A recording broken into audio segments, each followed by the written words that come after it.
Hello and welcome to Sunday's edition of Wardy's Waffle. You can see I'm here at the Midlands Machinery Show, so the whole of this edition will be all from here, from Newark. Lots to see, a few people to talk to, so hope you enjoy it, and if you make it to the end, we'll see you then. Not many people here yet today. It's midday, something like that. So we'll just have a wander about. Conditions aren't the best. It's dry at the minute overhead anyway. We'll nip in some of the buildings if it starts to rain. Plenty of indoor things to look at. Channel section across the road, the demo arena here. This is basis for a stiff platform. Trailer. It's not a Bailey one. It's got ratchet straps Under the now, chassis, by the look of it. it's a commercial tandem axle. Now, I don't know whether that's any better or not. Not just in the technology arena here, but out in the fields and on the road. Looks a bit flimsy to me, that one does.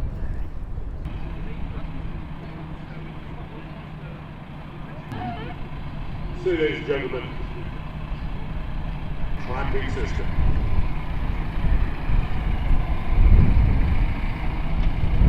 Well demonstrated here. Speed of use. Here's Ollie's favourite word, churry. How the traps can be lifted out of the way. That looks quite a useful little grader, potentially, just to do a bit of initial work on the tracks. Wonder how much that is.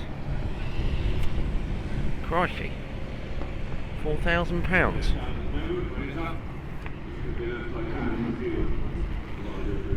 I think I better make one less than that. Our local Manitou dealer, Farm Star, from Newark, or one of the depots is at Newark. This is the 1041 that we tried. If some of you looking at the videos remember, I don't know how many weeks ago now we tried this for a few days. So this is 4.1 tons to 10 metres lift height, 145 horsepower, and I'm not sure whether it's a Vario transmission. I don't think it is. It's power shift, PS power shift. You can see there. So we are looking at changing the Manitou, but prices of these is horrendous starting off price. Aha, I recognise this.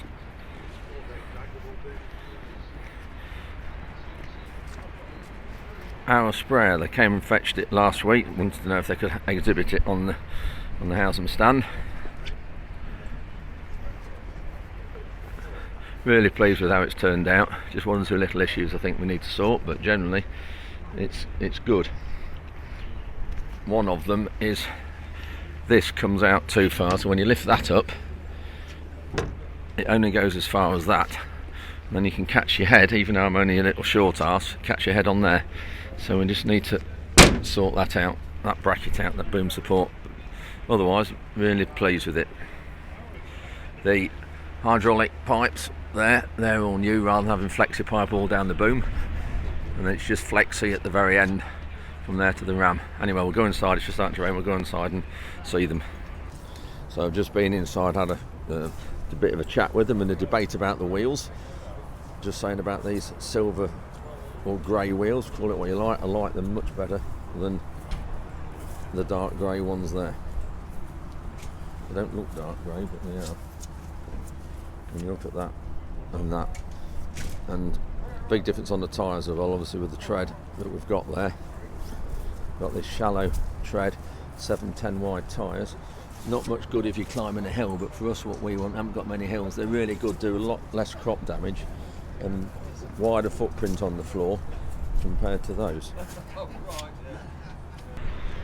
We're still looking for a front box to go on our John Deere on the RX, but I don't like these massive great big boxes like this that just look a real eyesore, so something else a bit more like this might work, a bit smaller.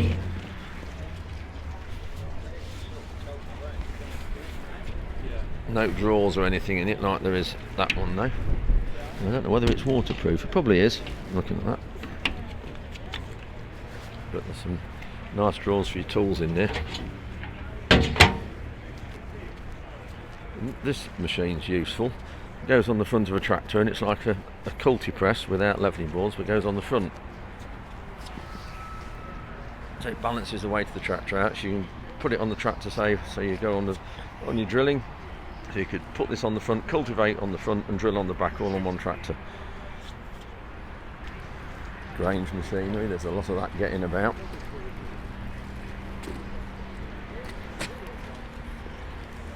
Been trying to get this on the farm, this strip till, but it doesn't quite work out with the weather we've had, so we're going to have to leave it and try it this next year. But you only cultivate a narrow band of soil. You can see there between the discs. I was going to try it for sugar beet, but we'll have to try it next year when the weather's a bit more favourable. Our local New Holland dealer, or one of them.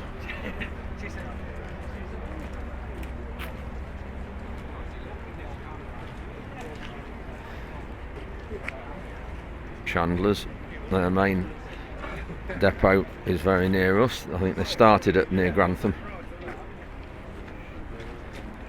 Electric buggy or ATV. I think they're good tractors, these Vultures. I don't think they're cheap, but they are meant to be good. That's what you need for this weather. Dual wheels on a quad bike. There's not many places that wouldn't go.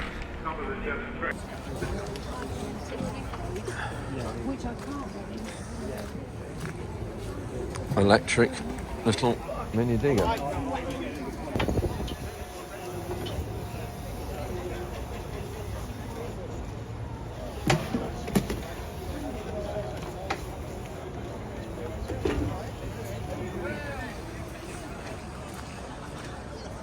And here we have an unusually coloured Bailey trailer.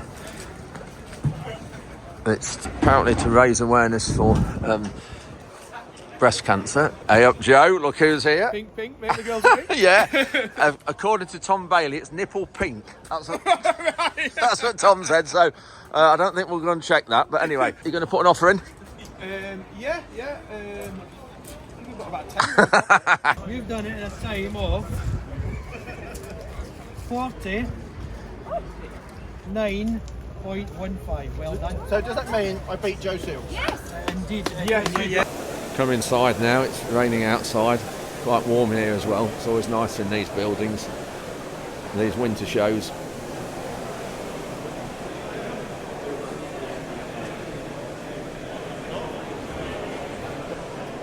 There we have Rhonda.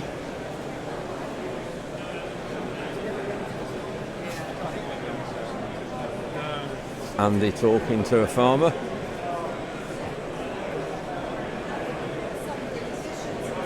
Just met George Marsh, who watches the updates, watches Warden's Waffle. George, let's just come out the way, it's a bit noisy here at the minute. Let's just come across here.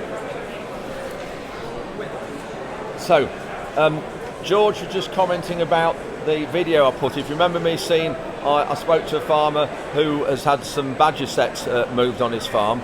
George farms not far away, and we were talking about when was the last time the River Witham was cleaned out, dredged, desilted, call it what you like. Over to you, George. Yeah, that was in 1972. I well remember it. I've been farming there a long time. Yeah. You can gather that. But really what does upset me is the wildlife that has disappeared due to this failure of maintaining the River Witham correctly. Yeah. We used to have anglers that paid on the riverbank to come and fish. Now there are no fish, no herons, because there's no fish for them to get at. If it was only silted properly, hopefully we should get these fish back again. But there used to be all sorts, sticklebacks, pike, all sorts in the river, which is a serious disappointment to me.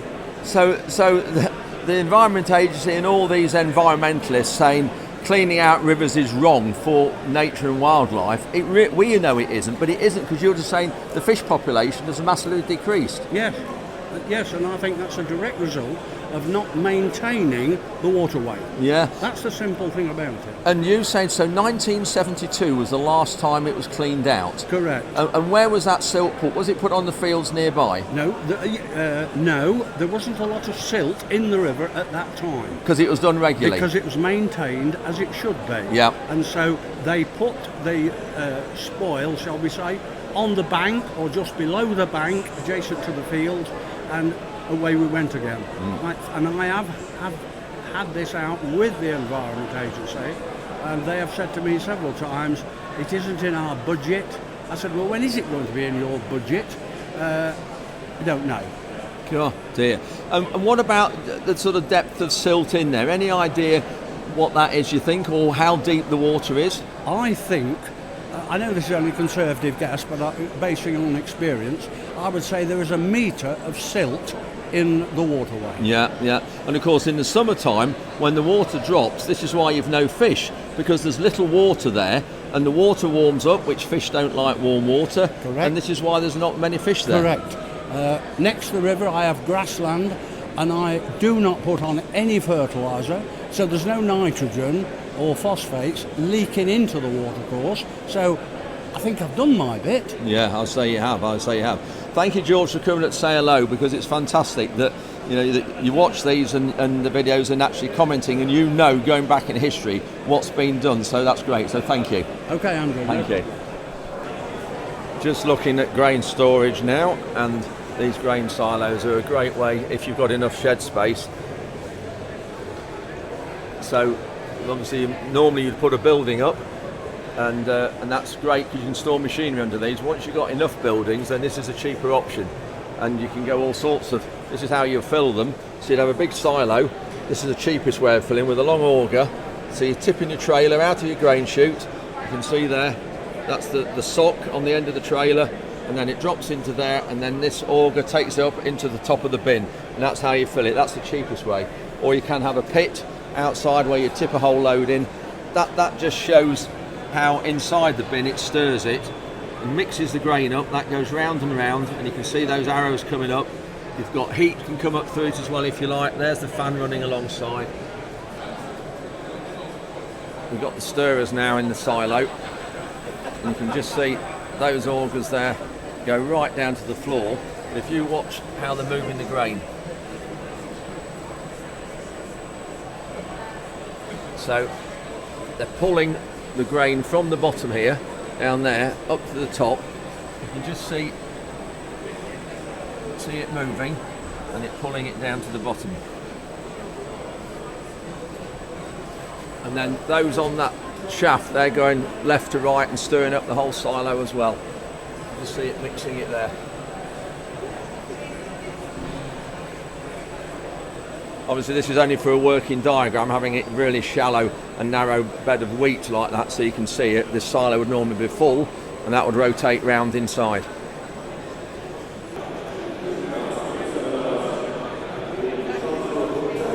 Oh, this is interesting little, what on earth's this? A mower by the look of it, a robot mower. Tracks.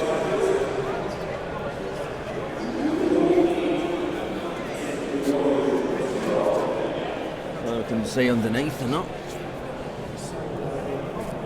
Yeah, you can just see the flails underneath there. The V ones. Those angled bits of metal there, the flails going round.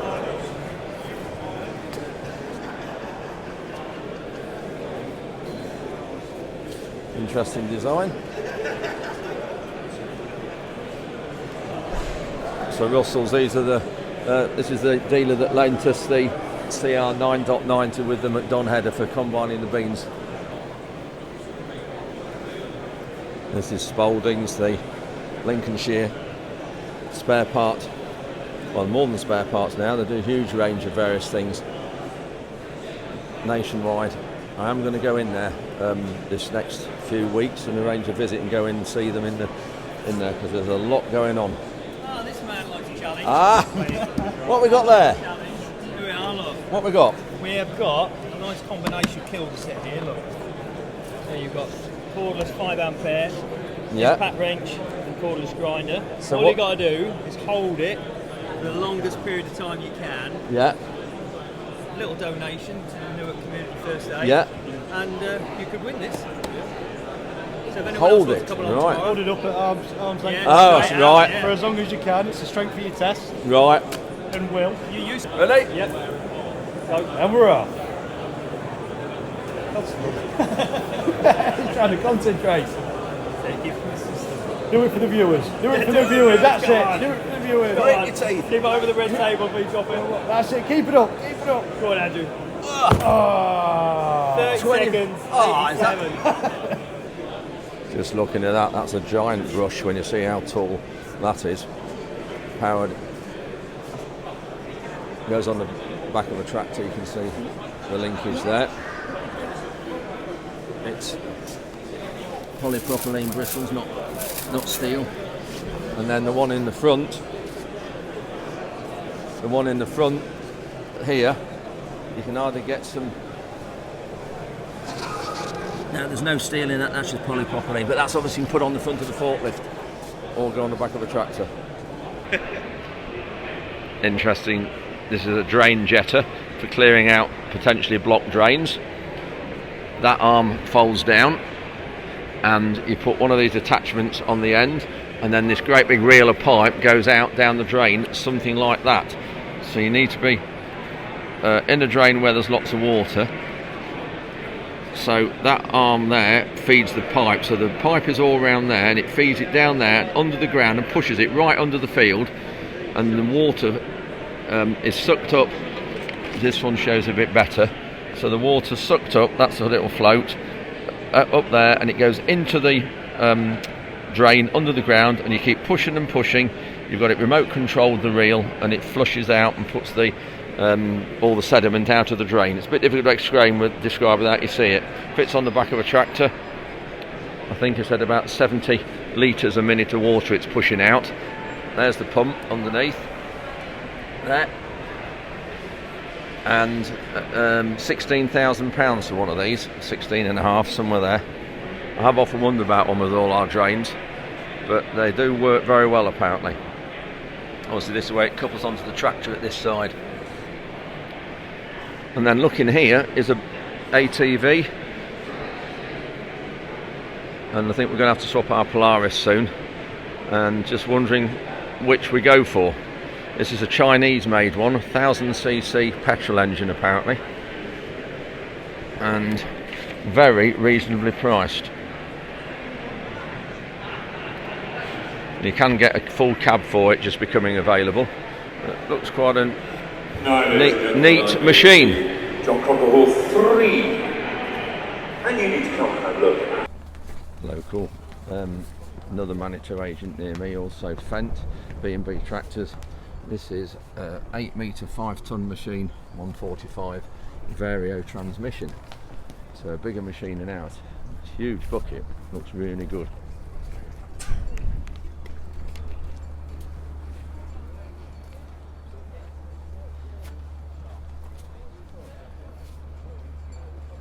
Seven to 8 Fent there. Local company, Terry Birch, just near me at Sleaford. Really good, well made equipment this is. That's a solo type machine with discs at the front, similar to our solo. Discs at the front, loosening legs in the middle, another set of discs there, and a big packer at the back.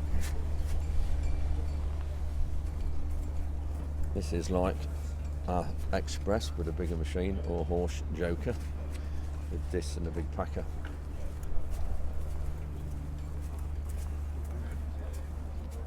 Two-leg mole plough. No, I don't know why it's called a plough, because it's got these legs that go through the ground. If you look at this, so what this does, it forms and it's called a mole because it leaves a nice round hole in the soil. This is what you call an expander, so you can see that is bigger than that. It will work in the ground about this depth, so that's probably 20 inches deep, and the idea with it is you go across the field opposite direction to where your drains are, and the gravel that's above the drains, this goes through the gravel and creates a mole, a channel for the water to run through, so it helps with the drainage.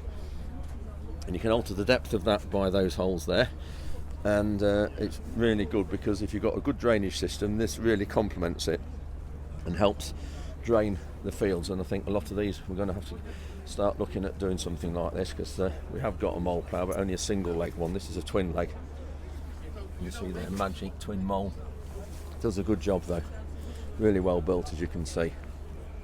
Just to look at the thickness of it, that's my finger, so you can see how thick that steel is. single leg mole there. This shows it a bit better. So that goes through the ground. You can see the point goes through the ground first, creates the little channel. This comes through at the back and makes the channel bigger for the water to flow through. So just in the JWB's caravan here, interesting photographs. So what you can do with these moles is you can back over the dike and then pull forward, and that creates a channel open into the dike, and that is what's happened there. If you look at that, those is all water coming out of moles. So this field apparently was done with a mole plough in the summer when it was dry, and then they had a flash flood in September time, and the water drained through the moles, through these channels under the ground, and then out, and all that is water just coming out. There's no pipes there, it's just a hole through the ground all under the fields, done like that by backing in the dike. You can see the leg there, and that's twin leg one we've got outside. That is what happens under the ground. That's the mole effect where the water runs through. This is one of the buildings. Got some inside ones, but today's a lot nicer day. Today's Thursday, a lot better weather. This is Walmarsh, the buying group that we buy a lot of imports from. That's a weeding basket. You've seen me highlight this on some of my videos for doing for doing dikes out. It's just like a knife on the front of a combine. You can see there. That does that, and that's for weeding dikes and rivers and things out. Borgolt, these are the people that put points and wearing parts. Are you okay? Yeah, good to see you. Are you all right? Doing a bit. You'll be on this Sunday. These are the attachments that go on the front of legs for putting seed in the ground. This is the leading point that goes to the soil. You can just see here, actually interesting in the light, see that's different down that front edge there. It's carbide down there, and that's put on, they're well sort of glued on, if you like, with a real strong adhesive, and that's to so it doesn't wear the same. Look at this. That's a worn one. Look at the difference there. That's what happens. That would start off like that, and then that's a new one. So this is what soil does, how it wears. These are all new ones here, all different shapes you can get for cultivators as well. There's another ATV buggy. I think that's a Kubota, looking at the shape of it.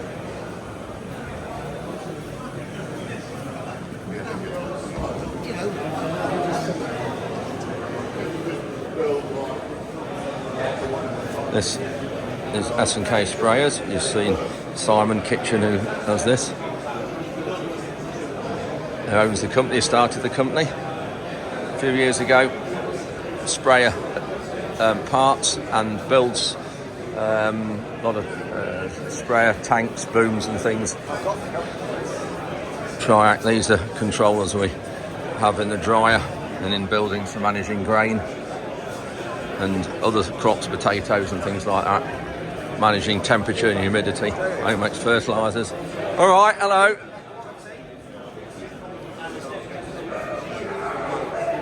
This is another drain jetter, different make. Saw earlier on in this clip. These are pedestals for putting in the grain to cool the grain. So you put that on the concrete floor and then tip your grain all around it. Like we've got our plastic ones, just a different sort. There we are, just an example of how they are. They're buried in the crop. Motor on the top sucks the hot air out through there. Big stand here in the corner. I have it every year. Ripon Farm Services, Yorkshire-based company, but come into Lincolnshire, North Lincolnshire.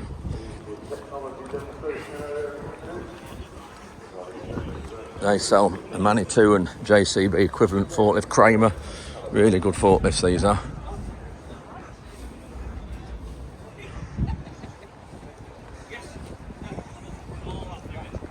And Bailey trailers as well. Whether they're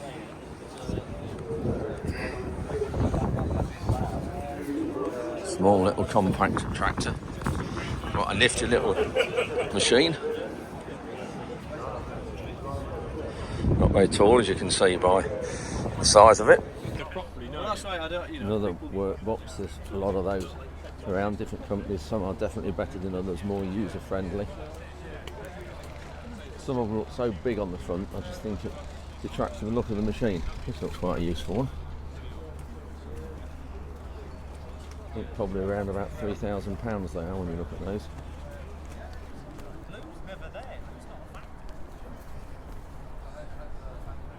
John Deere Gator, these are very expensive. They're good, but I think they're expensive.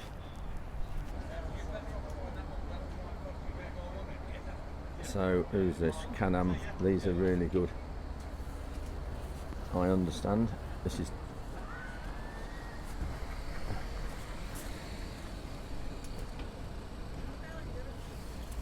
well made, I think. I like the look of that. Good doors, slide doors, lots of glass, plastic deck. What's that? Hello. You alright? Yeah, I'm good, thank you. Just looking at one of these. So this one is £21,000 including VAT, and then this one, the John Deere over there, apparently is 36 including VAT. Huge difference. This is the Land Rover area. Nice Discovery. Audi there. This is Marshall's, by the way. Right, let's go in here, Joe. Oh, I'll tell you what, Joe, we need to. So, hang on a minute. No, let's get out the sun. Now, regular viewers remember our Young Farmers Rally. We had got, what was the attachment you'd got? The quick hitch, Sui quick hitch. That's it. Toby's machine. Yeah, and you're using it, Toby? Yes, yeah. Right, so how's it going? Brilliant. This is just quick overlay of the hitch, so any good? We're ordering another one. Yeah. So we're going to have 3. Right. We're probably going to order another one after that. Anywhere in any of the... No problems at all. We've had... No problems all summer. Issue is with one was driver error, but Yeah. just left one pump, spooling constant pump. Obviously you were driving that one. No. What we'll do, Joe, I'll come over and we'll do a little feature on it. Brilliant. Let's go in here. Thank you. Shame to be inside when the weather's so nice outside. Hello. What are you doing? I'm doing video for Sunday's YouTube. Can I take my jacket off so you can please grab Yes, you can. Yeah, you can. Definitely. Okay, I'm Hannah from Bridgewater Construction. It's my partner's business. Yeah. I manage all of his sales. We do a turnkey project, so for us it's everything from your site preparation, your concrete floor, obviously right the way through to All this. whatever Yeah. building you specify. So you start to finish, so literally from ground up to complete. Absolutely. And the best thing about us, even if you want a supply only, we can do that, and we're happy to work with contractors too. Yeah. But of course, we're quite territorial, and we'd love you to come with us. So thank you ever so much. I agree. And here we have daughter Sam. Better say hello. Lots of tool manufacturers here as well. Or suppliers, should I say, not manufacturers, suppliers. More here. Thank you.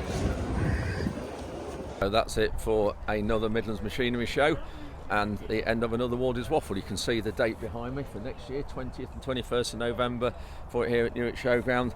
Anyway, I hope you've enjoyed this update. Lots to see and lots of equipment here in the small stands. So I hope you've enjoyed it. Thanks very much for watching, and we'll see you midweek on Wednesday evening.